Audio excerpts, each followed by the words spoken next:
Good morning everyone, I am Nushja and I am studying 3rd class in Pearls Parkins. I am in front of you to present a working model of fire alarm.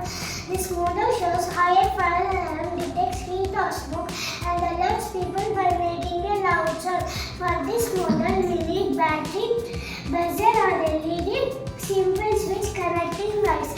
In this model we use a sensor to detect heat or smoke and alerts people by making a loud sound.